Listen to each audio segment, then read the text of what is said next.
diselenggarakan oleh Rumah Sakit Jiwa Gracia dalam rangka memperingati Hari Kesehatan Nasional yang ke-29. Saya ucapkan terima kasih pada hadirin sekalian yang sudah bergabung bersama kami. Nah, pagi ini kami menghadirkan narasumber yang sudah aktif di bidangnya, dan tema hari ini adalah mengenal akupuntur sebagai salah satu upaya kesehatan tradisional sesuai dengan tema nasional tahun ini. Kemudian seperti biasa, nanti di akhir sesi talkshow kami akan membagikan 10 door prize bagi Bapak Ibu yang bertanya dan Bapak Ibu yang beruntung.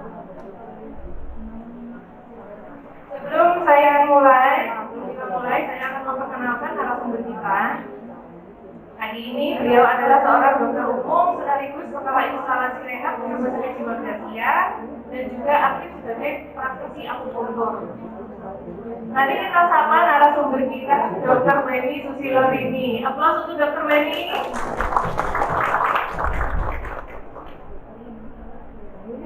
Selamat pagi, Dr. Weni Susilorini.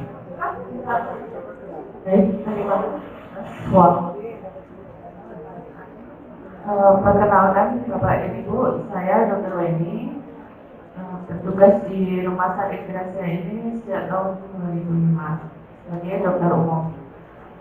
Kenapa kita angkat tema akupuntur ini? Karena memang selaras dengan tema Hari Kesehatan Nasional ini tentang pengobatan tradisional. Jadi kami melihat bahwa akupuntur ini sangat aplikatif untuk dan sinkron dengan ilmu kedokteran barat.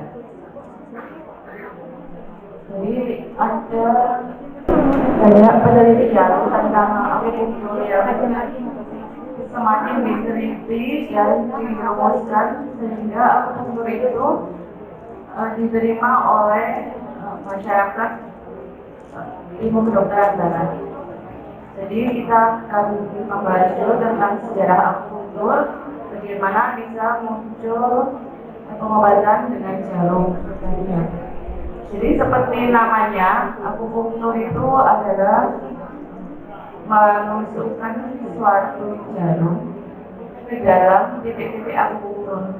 Mungkin Bapak Ibu ada yang pernah melakukan akupuntur atau menjalani pengobatan akupuntur? Belum pernah kan? Pernah ya Bu ya? Kasusnya apa Ibu? Sakit apa? Vertigo ya, vertigo sama cocok diterapi dengan akupuntur. Sakit tidak Bu? Enggak ya? Enak ya Bu ya? Rino enak gitu ya? Kalau distimulasi pakai listrik ya. Jadi akupuntur itu menusukkan satu jarum ke dalam titik akupuntur. Di akupuntur itu ada patokan-patokannya. Jadi tubuh kita ini penuh dengan titik akupuntur.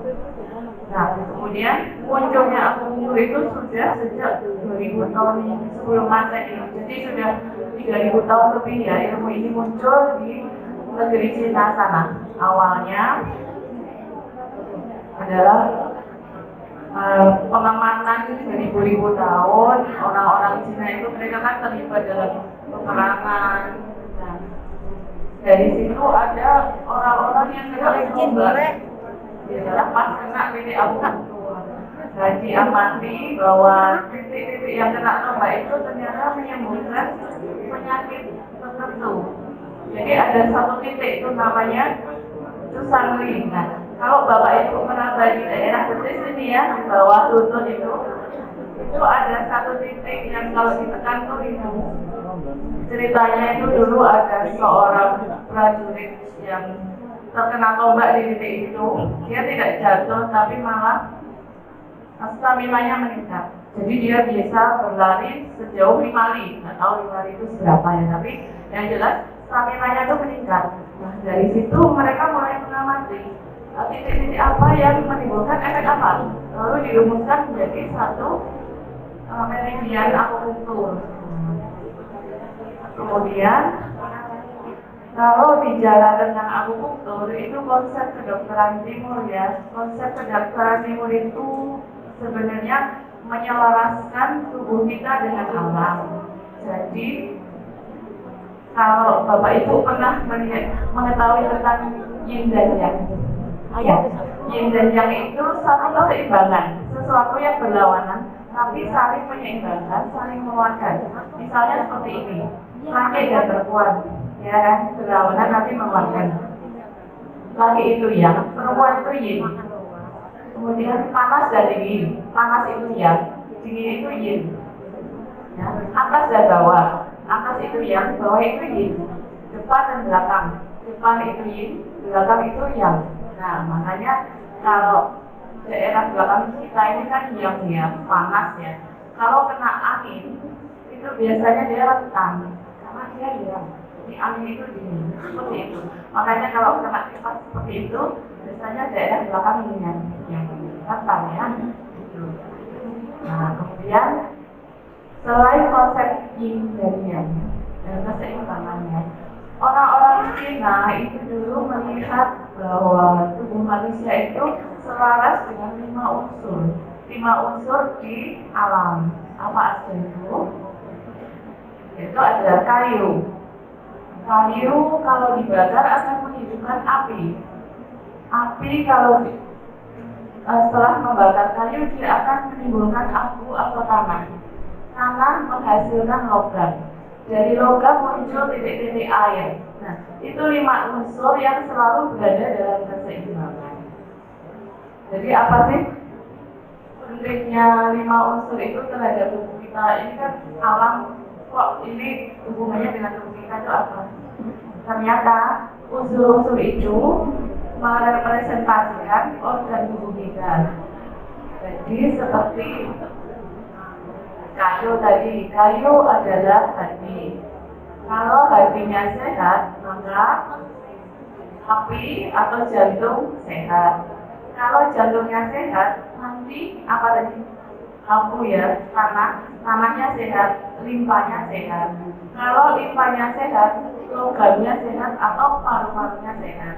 Kalau paru-parunya sehat, maka air tadi menggantikan ginjal, ginjalnya sehat.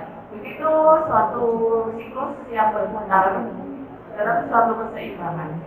Nah, kita tidak perlu menghafal seperti itu tugasnya seorang terapis ya, tapi mungkin aplikasinya nanti dalam kehidupan sehari-hari itu seperti apa.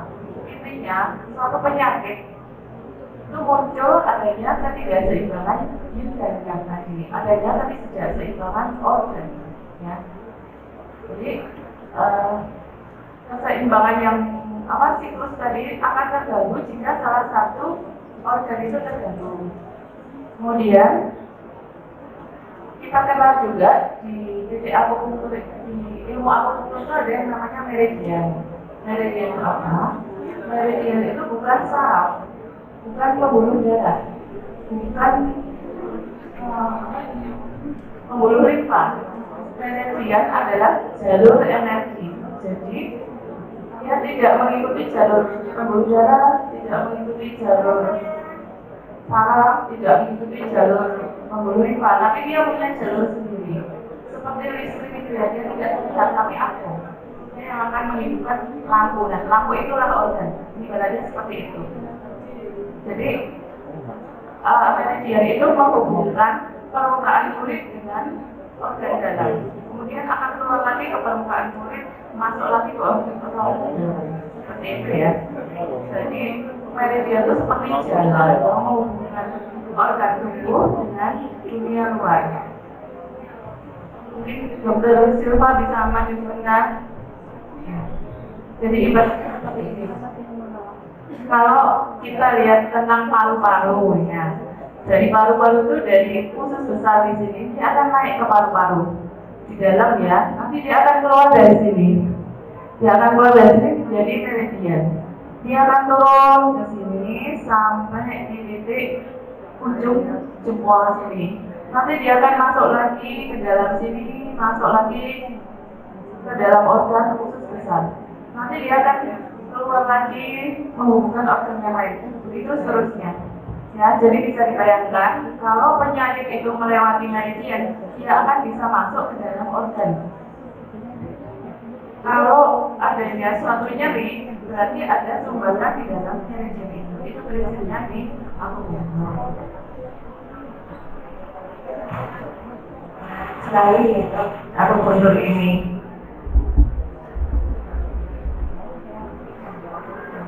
Untuk organ-organ ya, organ-organ itu ada 5 organ yang penting di akupunktur, yaitu hati tadi. Hati namanya kandung apa dulu?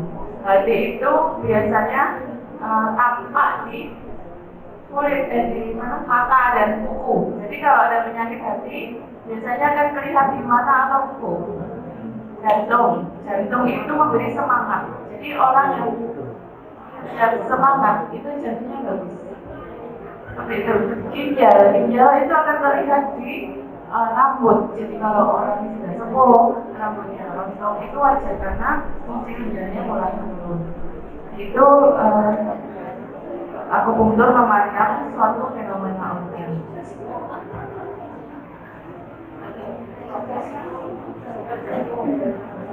Masing-masing organ itu menguasai jaringan, jadi seperti tadi limpa itu menguasai otot. Jadi kalau limpanya terkena, maka dia lemes, kurang tenaga, itu ya. Nah, untuk penyebab penyakit sebenarnya ini hampir sama dengan kedokteran barat. Di kedokteran barat itu kita mengenal penyakit itu disebabkan oleh virus, oleh trauma, oleh genetik. Ini hampir sama dengan kedokteran di timur. Di kedokteran timur kita itu mengenal 4 hal penyebab penyakit. Yang pertama, penyebab penyakit dalam. Apa itu? Penyebab penyakit dalam adalah emosi. Jadi emosi yang berlebihan itu akan merusak organ. Ini sangat sinkron dengan yang kita hadapi di rumah sakit jiwa ini ya. Di bawah emosi, apakah itu sedih, susah atau depresi, itu akan berpengaruh ke organ. Ternyata ini sudah diteliti ribuan tahun yang lalu di kedokteran Cina. Misalnya, marah yang berlebihan itu akan merusak hati. Kemudian gembira yang berlebihan itu akan mengganggu jantung. Kemudian ketakutan yang berlebihan itu akan mengganggu ginjal. Kekhawatiran yang berlebihan itu akan mengganggu paru-paru. Dan seterusnya seperti itu. Kalau apakah kita nggak boleh sedih, takut, khawatir? Ya boleh, tapi itu harus dalam tahap normal ya. Kalau itu sudah berlebihan, maka itu akan mengganggu yang tadi, ya, mengganggu ke organ. Jadi ini saya lihat sangat sesuai dengan rumah sakit jiwa bahwa dan emosi yang sehat itu akan berpengaruh pada organ tubuh yang sehat. Yang kedua, penyebab penyakit luar. Penyebab penyakit luar itu ada cuaca. Jadi orang-orang Cina dulu itu sangat mengharmonisasi dirinya dengan lingkungan. Jadi cuaca itu sangat berpengaruh. Jadi misalnya orang-orang yang banyak bekerja di tempat yang lembab itu akan mengganggu limpa.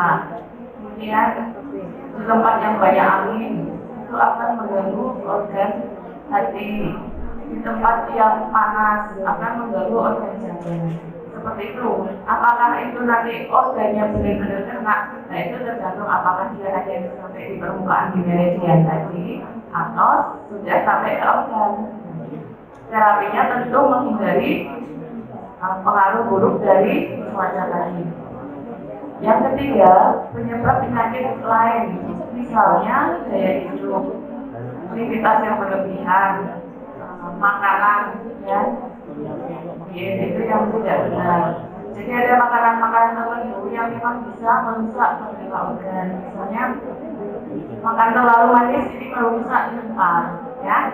Limpa itu fungsinya untuk apa? Untuk distribusi makanan, menghindari lembab. Nah, kalau terjadi lembab, maka akan terjadi penumpukan cairan sehingga mengganggu organ lain. Itu juga misalnya makanan asin itu kalau terlalu banyak akan merusak organ ginjal. Makanya salah satu penyebab hipertensi itu ya karena ginjalnya terlalu lemah sehingga tak akan berakibat makan terlalu asin. Maka kita terus tidak boleh makan manis asin. Boleh, asal itu dalam porsi yang normal, tidak berlebihan. Sekali lagi, sesuatu yang berlebihan itu akan mengganggu keseimbangan tadi, keseimbangan organ tubuh kita. Kemudian yang keempat, penyakit lain adalah kelainan dari sistem organ itu. Misalnya, limpa atau jantung itu tidak mampu membuat memproduksi darah dengan benar, sehingga terjadilah kelainan darah atau kelainan genetik, sehingga muncul penyakit-penyakit genetik. Nah, yang ini kita memang tidak bisa menghindar ya. Tapi kalau menurut dokter Cina, ini bisa dihindari dengan pola hidup yang sehat dan makanan yang sehat, karena genetik yang sehat itu menurut kedokteran Cina berasal dari olahan makanan dan udara yang kita konsumsi setiap hari.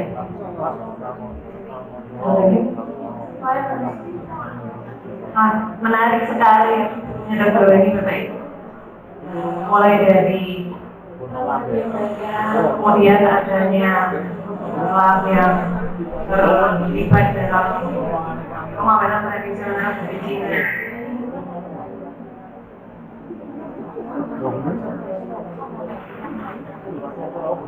Kemudian tadi penyebab penyakit yang tiga tadi itu dari dalam, kemudian dari lingkungan, dan dari lifestyle kita. Kemudian untuk akupuntur ini kira-kira untuk indikasinya apa saja gitu? Ya, indikasi akupuntur itu kalau saya kembali lagi ke konsep tradisional ya, bahwa akupuntur itu sekarang sudah tidak lagi tradisional, tapi komplementer. Memang ada praktisi akupuntur yang tradisional, tapi ada lagi praktisi akupuntur yang medis. Jadi memakai prinsip-prinsip. Nah, di situ akupuntur mempunyai indikasi kuratif atau terapi. Misalnya kasus-kasus kram otot itu bisa untuk nyeri ya, itu untuk terapi. Yang kedua untuk pelengkap. Jadi misalnya ada orang kena kanker ya, akupuntur itu tidak bisa menyembuhkan kanker, tapi akupuntur bisa digunakan untuk membantu meningkatkan stamina, mengurangi mual, meningkatkan nafsu makan. Jadi sifatnya pelengkap atau tambahan.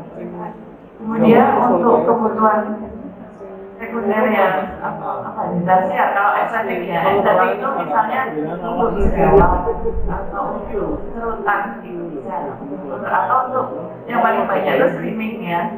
Jadi dengan mengatur sirkulasi organ itu diharapkan mencapai berat badan ideal. Nah, bagaimana stimulasi akupuntur itu? Saat ini akupuntur itu sangat berkembang, tidak hanya di negara-negara Cina saja, tapi negara-negara Barat itu mulai membuka pendidikan akupuntur. Kalau di Indonesia itu sudah ada spesialisnya ya, masih baru spesialis akupuntur. Dulu masih masuk ranah pengobatan tradisional, kemudian jadi suatu akademi itu ada akademi akupuntur. Yang terakhir saya tahu itu ada spesialis akupuntur. Jadi memang sudah diformulasikan untuk digunakan sebagai bagian dari pengobatan. Oh ya, satu lagi, akupuntur itu juga digunakan untuk anestesi. Jadi di Indonesia itu pernah ada anestesi akupuntur digunakan untuk menganestesi pada operasi apa payudara kalau nggak salah. Pernah. Jadi ada subspesialisnya akupuntur untuk analgesia. Analgesia itu nyeri ya. Seperti itu. Jadi sangat berkembang sekali akupuntur saat ini. Kalau untuk stimulasinya bisa dengan tekanan ya, tekanan, tapi biasanya kurang optimal. Yang paling banyak adalah jarum akupuntur. Mungkin ibu yang pernah akupuntur ya. Jarumnya sekali pakai ya bu ya, biasanya pakai ini apa yang song itu. Nah, pakai distrom bu. Ya, distrom ya. Ya. Jadi ada yang memang cuma ditusuk, terus diputar-putar atau naik dulu, distimulasi seperti itu. Kemudian ada lagi yang pakai elektrostimulator, itu dihubungkan dengan aliran listrik voltase rendah untuk merangsang sumbatan meridian itu supaya terbuka. Yang lebih baru lagi dengan laser akupunktur. Jadi dengan laser energi rendah itu ditempatkan pada titik-titik akupunktur. Ini biasanya kita gunakan untuk anak-anak yang kurang kooperatif dengan jarum. Kita gunakan untuk anak-anak. Kemudian ada lagi dengan pulsa. Kalau pulsa itu tradisional, jadi pakai semacam herbal, yaitu dipanaskan di titik akupunktur. Itu. Kemudian untuk macam-macam akupunktur ya mungkin ya. Akupunktur ini banyak sekali alirannya. Jadi kalau yang kita jumpai saat ini yang paling banyak adalah klasik. Klasik itu kita seperti yang saya jelaskan tadi tentang organ, tentang meridian, tentang perjalanan organ itu tadi ya, itu yang klasik. Ada lagi yang karena itu teorinya sangat jelimet, akhirnya orang merumuskan suatu akupunktur yang praktis, yaitu di kepala sini. Jadi kalau pernah melihat akupunktur kepala itu tergantung aliran akupunktur yang mana. Jadi melihat organ ini di kepala, jadi ada yang menempatkan punggung ini di daerah sini,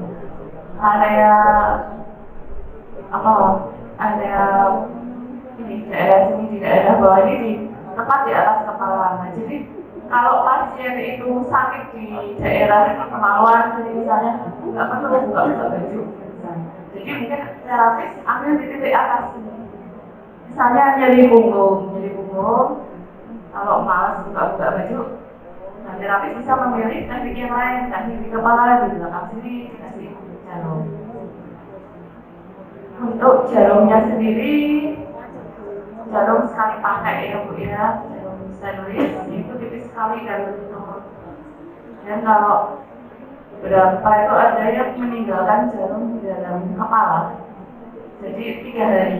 Biasanya untuk kasus-kasus stroke ditinggalkan di dalam kepala selama 3 hari, nanti kembali lagi untuk diganti jarum yang lain. Ya memang agak ngeri ya, tapi menurut pengalaman yang pernah ditusuk di kepala itu nggak sakit. Kalau yang beredar di Indonesia saat ini jarumnya adalah jarum yang panjang, jadi tidak mungkin kita tinggalkan di kepala. Mari kita stimulasi aja beberapa menit.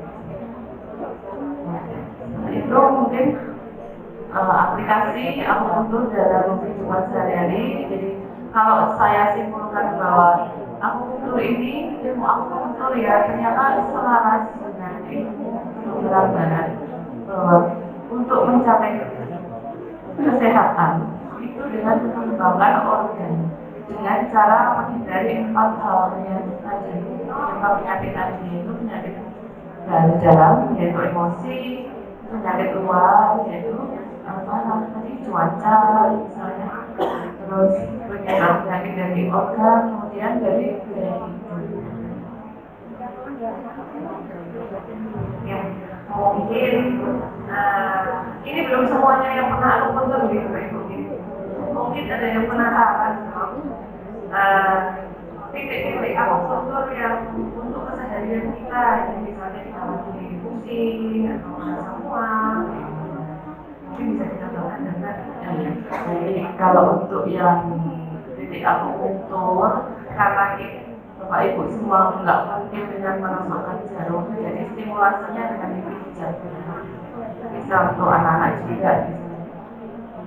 Yang paling banyak adalah titik ini. Di antara jari jempol dan jari telunjuk ini ada satu titik di sini. Coba Bapak Ibu tekan. Ini lindung kan? Lindung nggak? Nah, ini adalah jalur usus besar tadi larinya sampai ke arah dalam. Jadi ini biasanya kita pakai, terus titik ini kita tusuk untuk kasus-kasus nyeri gigi, untuk sakit gigi, ya, itu ya. Tapi bukan berarti terus sakit giginya sembuh, enggak, nyerinya yang sembuh, yang hilang, tapi sakit giginya penyebabnya harus diobati. Itu hanya pertolongan sementara atau pelengkap tadi ya, obat. pusing juga bisa di sini karena ini arahnya ke kepala. Pusing-pusing di sini ya. Bisa dipijat di daerah situ. Ini namanya titik heku. Heku itu titik termasuk titik penting dalam dunia akupunktur, titik besar di sini. Ya, terkait dengan usus besar. Kemudian untuk mual bisa di daerah sini.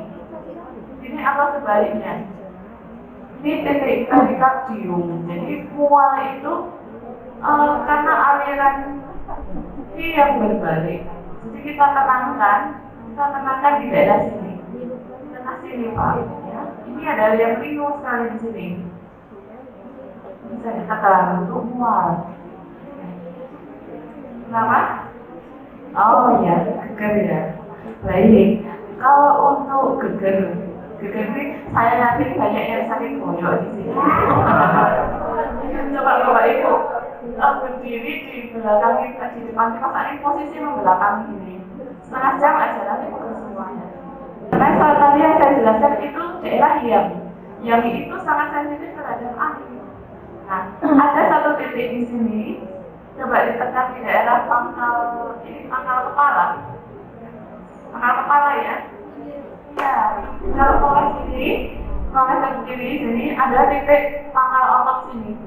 Itu lino juga, kalau ditekan ya. Itu namanya titik fungsi. Itu titik angin, bawah angin. Jadi kalau Bapak Ibu kena angin di daerah sini, ya itu resiko nanti. Nah, jadi kalau kena kalau pasang jangan langsung diarahkan ke daerah kepala sini. Ini sensitif terhadap angin. Nih, titik angin. Ya itu untuk apa koyok tadi ya? Kalau koyok itu harus di titik lokal Ibu. Kenapa? Ya. Oh iya di sini ya. Ya. Ini tuh titik gallbladder itu bisa asalnya dari angin tadi Bu. Ya. Bisa kita ambil di titik lokal di sini. Apa nama titiknya apa? Tapi di situ ada titik akupunktur di situ. Bisa diambil titik lokal, titik yang terasa sakit. Kemudian ada satu lagi titik ususan dari tadi yang saya ceritakan bahwa ada prajurit kena tombak terus dia masih kembali maling tadi ya. Ususan itu di mana?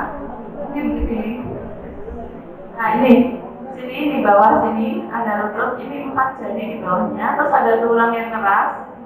Ini sampingnya satu jari di sampingnya. Ya. Itu titik lambung. Jadi itu titik termasuk titik besar. Titik utama. Semua praktisi akupunktur hampir selalu mengambil titik itu. Karena untuk ini di bawah lutut, satu jari di bawah ini, tulang kering di samping tulang kering di sini. Nah, itu lambung. Ya.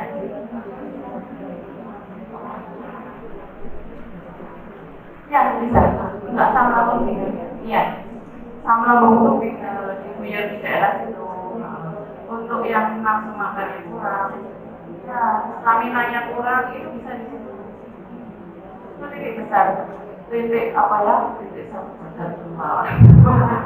Titik segala macam penyakit itu di situ. Sama di sini.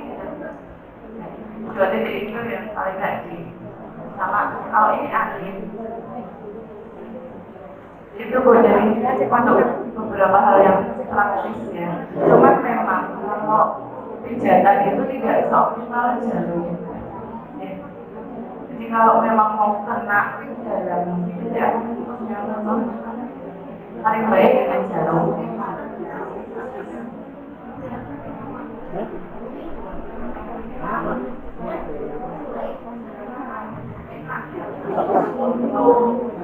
Asam lambung. Ya, kalau gangguan asam lambung nanti akan didiagnosis oleh terapis atau dokter. Penyebabnya apa dulu? Jadi belum tentu penyebabnya di lambung, tapi titik lambung pasti diambil. Bisa jadi penyebabnya dari organ yang lain, karena perputaran organ tadi itu loh Bu. lambung yang terganggu bisa jadi karena api atau jantungnya mungkin yang terganggu sehingga berakibat ke limpa atau lambung itu. Atau kita asesmen penyebabnya apa? Apakah dari dalam atau dari luar? Seperti ini. Jadi tidak hanya sekedar terapi, tapi juga menghindari penyakit.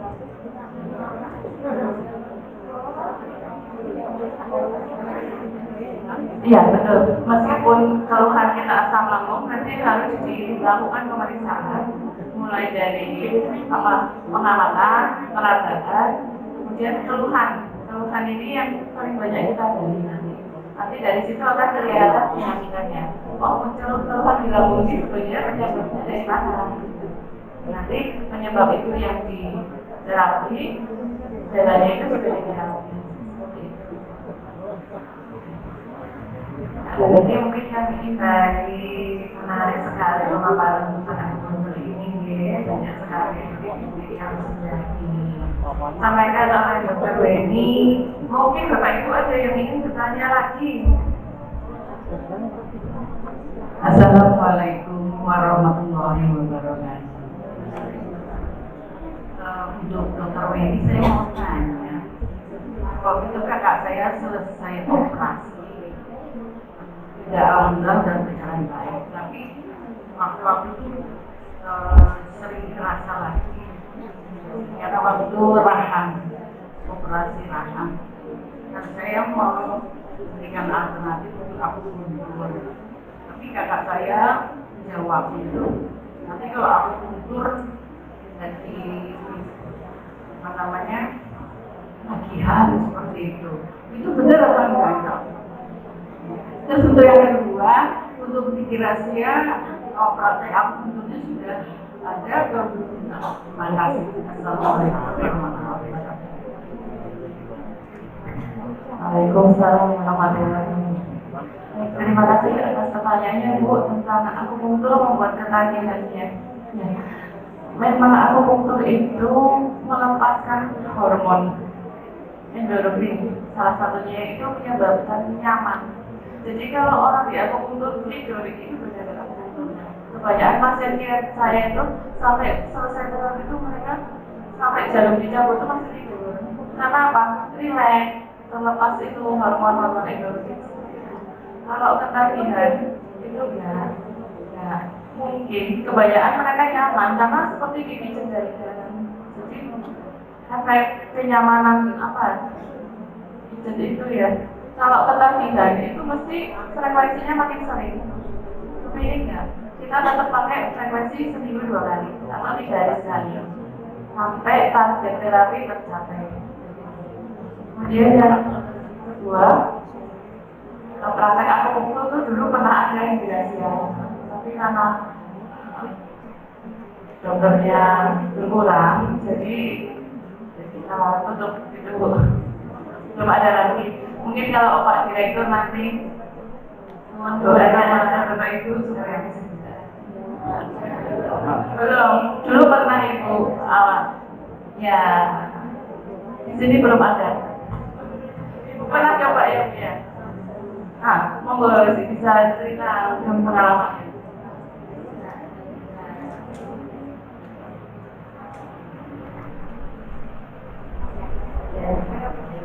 Ini sedikit testimoni dan berbagi dulu memang di rumah sakit Grasi itu ada akupuntur dan kebetulan waktu itu saya ada kelumuran itu di bagian punggung sama tangan itu sekarang kesemutan bagian punggung itu sampai belakang kaki. Kalau itu yang saya apa itu memang waktu pertama di tusuk jarum itu ya takut sih, tapi kok ya nggak sakit itu cuma sakit gitu sampai 100 jarum tapi nggak satu kali beberapa minggu dari waktu berapa dan dulu sama dokter ini dan Pak dokter Isma ya bekerjanya hilang sih alhamdulillah itu enak. Nah, tapi waktu pas saya di terus nggak ngapa gitu bisa tidur biasa aja. Tapi enak memang bisa gitu ternyata ususnya bilang apa kolesterol normal, ternyata itu hasil akhirnya itu ada tulang leher yang nomor 8 atau berapa itu ada yang besar. Jadi awalnya itu kan nyambung ke ini tangan itu disarankan pakai penyangga leher itu udah saya saya coba tapi nggak enak juga kayak rasanya kayak mabuk darah Ganjel ya, Bu, ya. ganjel saya kan belum gimana kalau makanya itu waktu tidur oh itu ya udah rumahnya kalau tidur itu kan harusnya siang itu biar mengurangi ini ya kan akhirnya cuma saya pakai beberapa kali saja tapi kadang-kadang sok muncul kadang-kadang yang aku sambil sekarang kayak memang biasanya memang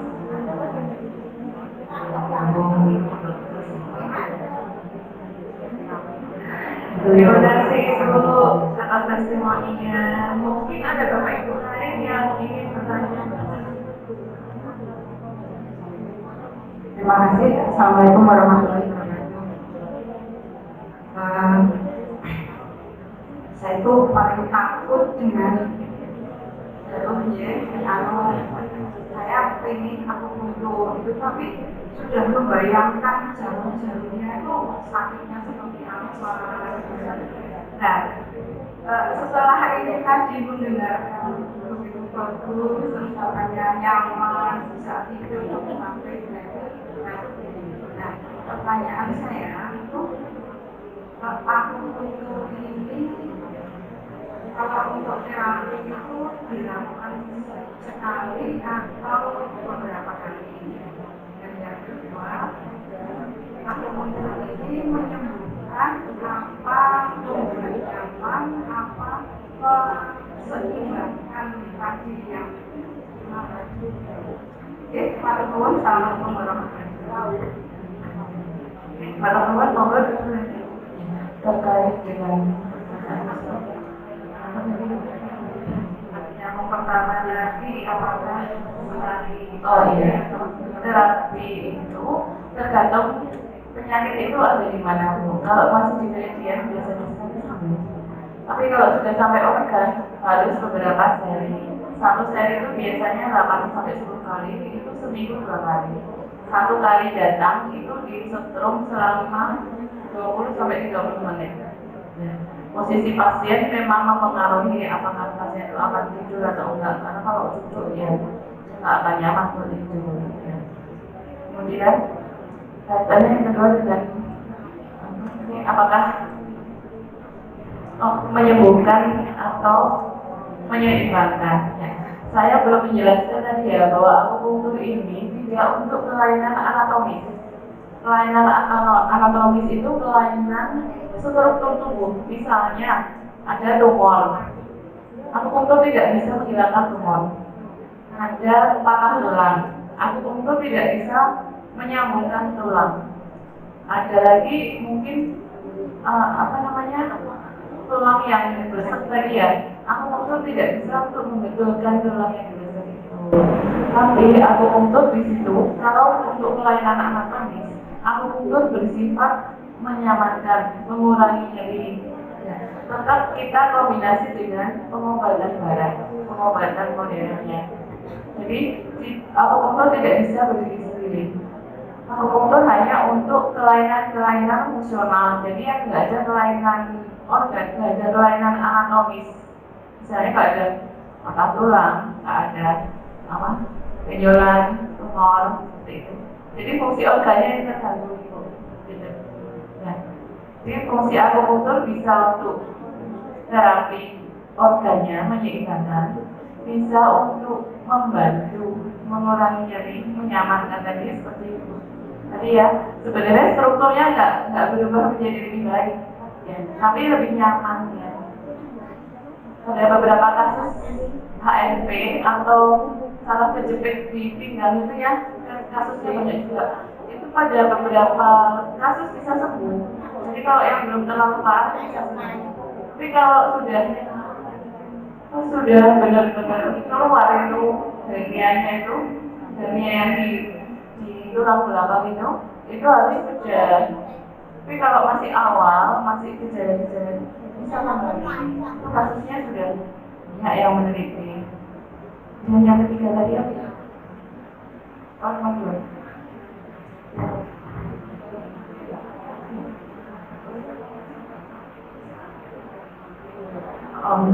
Osteoartritis itu kan kelainan anatomis ya.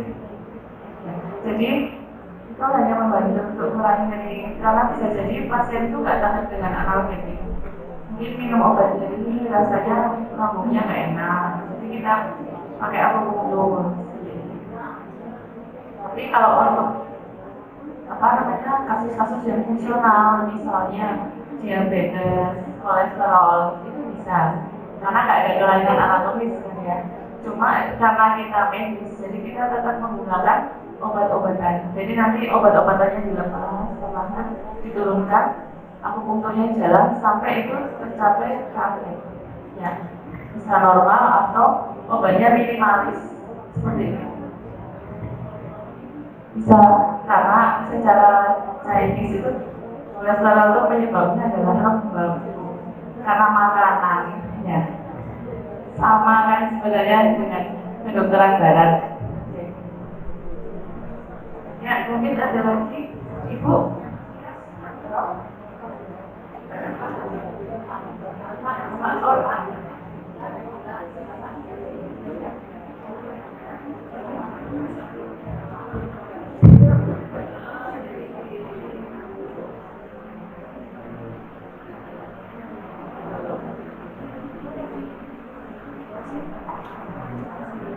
Terima kasih. Assalamualaikum warahmatullahi wabarakatuh. Kaitannya dengan pemeriksaan fisik dan lain-lain ya. Yang pertama Ibu tadi menjelaskan bahwa orang yang masih punya semangat jantungnya bagus. Saya semangat masih, cuman jantung saya itu kelainannya udah hampir 30 tahun. Jadi dari tahun 95 itu dulu awal-awalnya judulnya aritmia.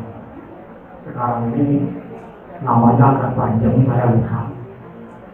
Nah, selama 30 tahun itu terasa sakit itu hanya sekali, juga di lapangan senam.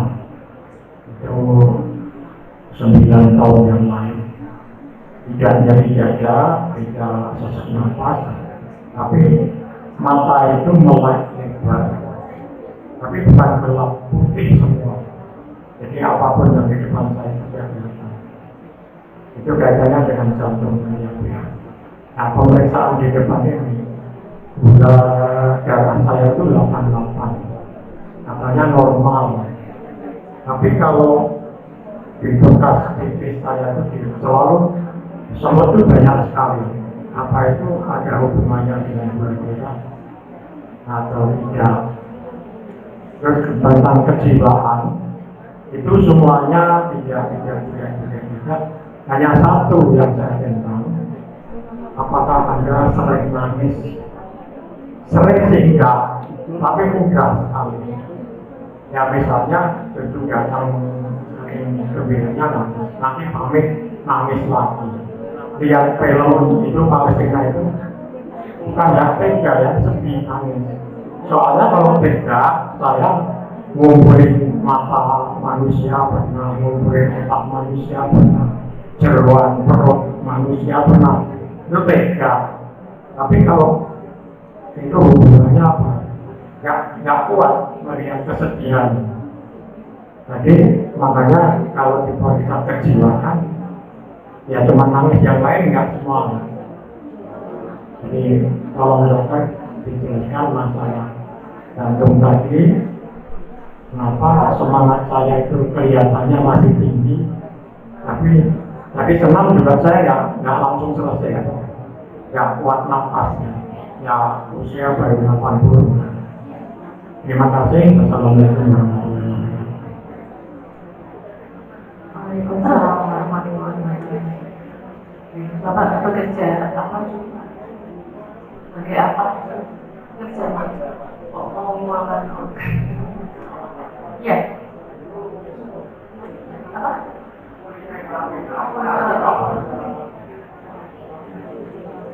Oh, ya, oh. Itu memangnya sudah lihat.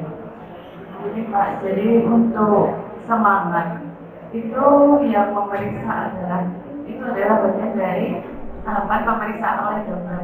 Jadi ketika saya dapat pasien ini masuk, sama nilai semangatnya, apakah pada saat itu dia ngantuk atau lagi dia murung, itu kita nilai dari sana.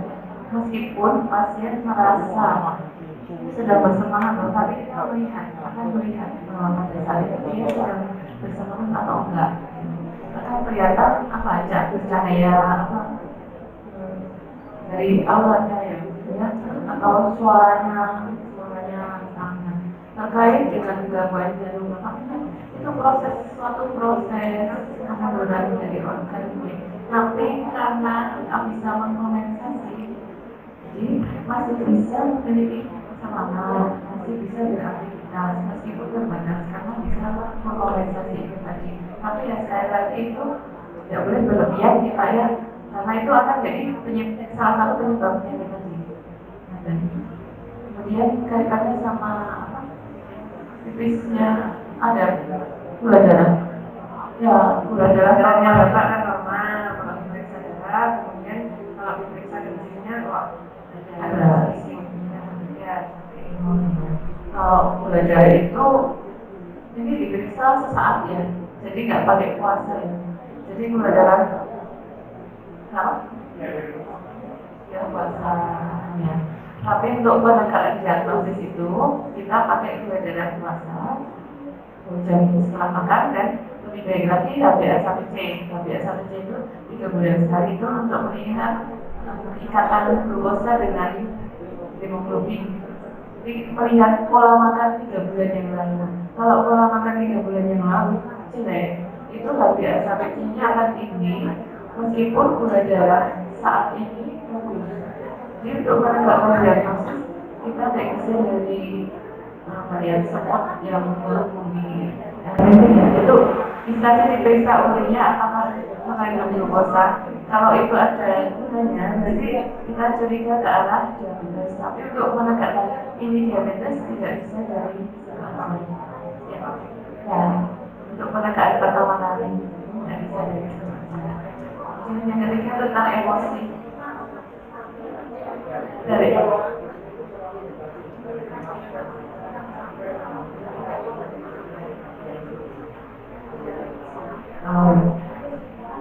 Kalau masalah emosi itu emosi yang ekstrim.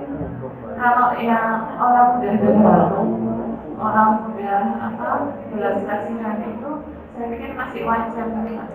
Tapi kalau dalam kondisi yang ekstrim seperti pasien-pasien di rawat inap itu, nah itu maksudnya emosi yang seperti itu. Emosi yang tidak terkendali, berlebihan, sepanjang waktu, tanpa tanpa pencetus. Kalau bapak kan ada pencetus, dan mungkin memang modelnya orang yang mudah terharu.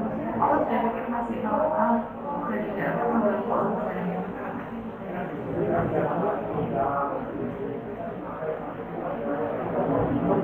Ya, memang harus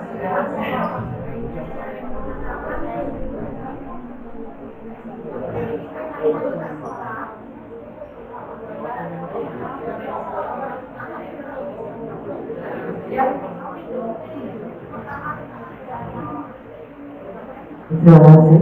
Assalamualaikum warahmatullahi wabarakatuh. Mungkin yang saya tanyakan untuk akupuntur diabetes ya dokter, itu ukurannya seperti apa? Apa yang bergejala dengan diabetes atau yang sudah parah kena diabetes. Kemudian satu lagi untuk akupuntur dan apa itu yang di kop badan kita itu yang merah-merah, apakah sama dengan akupuntur? Karena yang di kop di badan itu juga tradisional. Itu saja yang saya tanyakan. Terima kasih. Assalamualaikum warahmatullahi wabarakatuh. Waalaikumsalam warahmatullahi wabarakatuh. Nah, untuk kasus-kasus diabetes itu bisa pada tahap apa aja. Jadi yang sudah parah maupun yang baru awal-awal. Cuma porsi di sini akupuntur tidak bisa langsung menggantikan obat. Jadi ada titik-titik tertentu terutama di daerah punggung belakang sini ya. Di sini ada otot-otot besar. Yang itu kalau kita tusuk pasien dalam kondisi kasar, gula darah bisa ngedrop. Jadi memang akupuntur bisa menurunkan gula darah. Jadi mesti kita persiapkan pasien sudah makan, tidak boleh terlalu kenyang, tidak boleh terlalu lama, baru kita tusuk. Nah, kapan itu akupuntur itu digunakan untuk diabetes itu berbarengan dengan obat diabetes. Kan nanti ada pemeriksaan apakah gula darahnya menurun. Nah, nanti dari situ mungkin obatnya dikurangi, akupunturnya jalan. Seperti itu Bu. Jadi sifatnya kalau sudah parah itu membantu mengendalikan. Tapi kalau masih di awal-awal bisa untuk pengendalian. Kemudian tadi yang merah-merah bekam ya. Untuk bekam secara medis ini belum masih masuk ranah tradisional. Bekam, refleksi, akupuntur itu intinya sama, melihat organ dari sisi mana dulu. Jadi kalau akupuntur melihat dari kepala misalnya, anggota badan. Nah kalau bekam mungkin melihat organ dari sisi punggung ini. Nah, di akupuntur pun dikenal bekam, namanya apa itu pahokan, nama itu ada, memang bekam itu ada. Bekam itu untuk kasus-kasus dini, kasus-kasus dengan penyebab dini itu memang kita kenal, cuman lebih populer memakai jarum. Bekam memang pengobatan tradisional, cuman pendekatannya untuk dia mencapai organ tubuh itu berbeda dengan cara akupuntur. Sama dengan refleksi, dia pakai telapak jari, telapak tangan dan kaki. Dia melihat organnya itu dari sini. Kalau kita dari perjalanan, apa dari kepala, jadi kayak melihat satu benda, tapi ada yang meneropong dari sini, dari sampai sini. Jadi formulasi terapinya nanti akan berbeda.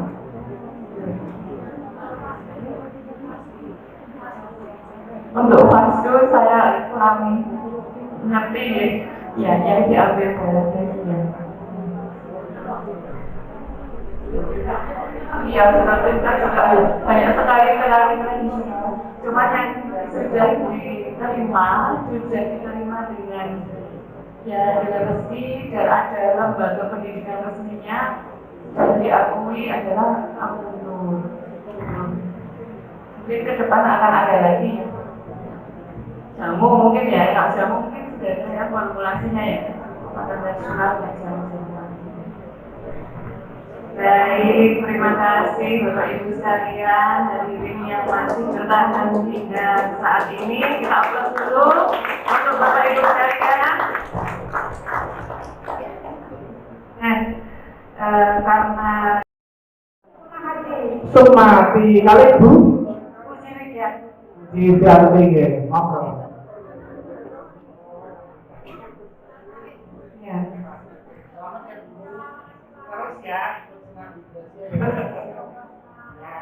kalau senang dibaca umurnya 10 tahun nanti tambah panjang. Amin.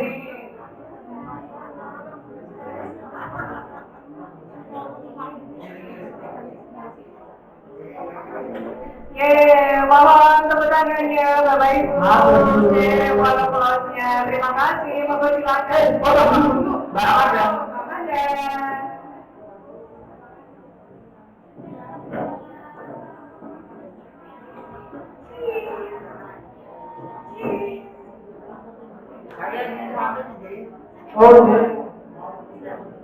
Oh, baiklah, Pak. Matur suwun, Pak. Nah, dorongan selanjutnya. Ini ada berapa ini masalah ini? Ini sekarang kan sebelah. Wah, sebelah. Sejarah, pelajaran sejarah. Oh, kan sebelah. Satu orang yang mau maju pelajaran sejarah. Enggak, Atau ada? maju atau ngacung ini meh? Atau boleh tapi tak boleh maju. Oke, enggak, Jangan gua sejarah KKN. Sangat gampang maju. Coba. maju dulu baru jawab atau kasih pertanyaan dulu. Maju dulu. Oh, maju dulu. Maju dulu. Silakan. Lapan aja Bu. Siapa yang mau mesti bisa. Apa mesti bisa. Silakan Bapak. Apa ada jawab? Silakan. Maju dulu. Maju dulu aja. Yang penting maju pasti dapat hadiah. Oke, silakan Ibu. Jawab nanti oke. Silakan Ibu. Ini sejarah puas. Ini semua tahu sejarah. Sejarah kan KKN di tahun ini itu ke-59 gitu. Ya. 3 tahun yang lalu. Nah, benar. Oh, dapat. Gampang kan ya. Ini jadi pelajaran sejarah apa matematika? Nah, lampau sejarah. Oh, lampau itu sejarah. Gampang. Maksudnya apa? Apa satu? Siapa yang satu? Monggo, silakan. Ya, Ayo aku dulu. sana. Ya, mau mana? Ayo Bu. Siapa yang mau tunjuk jari? Oh, Ibunya. ayo sini. Maju dulu, maju dulu. Silakan Bu. Loro, posisi. Maju dulu. Tadi kan saya bilang, siapa mau tunjuk jari? Tadi tunjuk jari. Langsung bapak.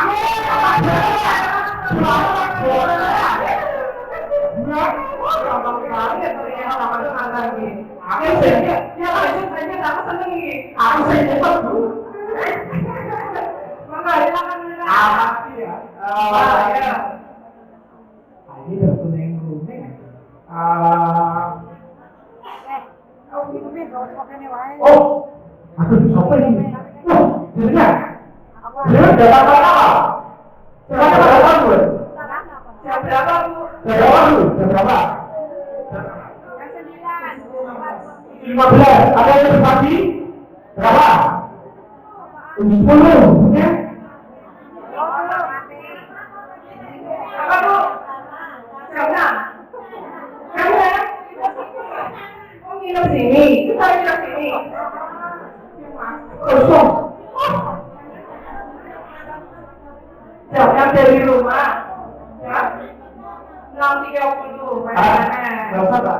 Ini agak tahu. Kalau ada yang masih kreatif mengasih, Mas, coba kita biar ibu. Gampang banget ini. Ayo, cari ya. Sampai dengar, cari pokoknya. Aku ini, kenapa aku? Saya belum sabar, berani siapa? Ya. Yang sebelah sini dulu. Ya. Pak. Oh, iya. Oh,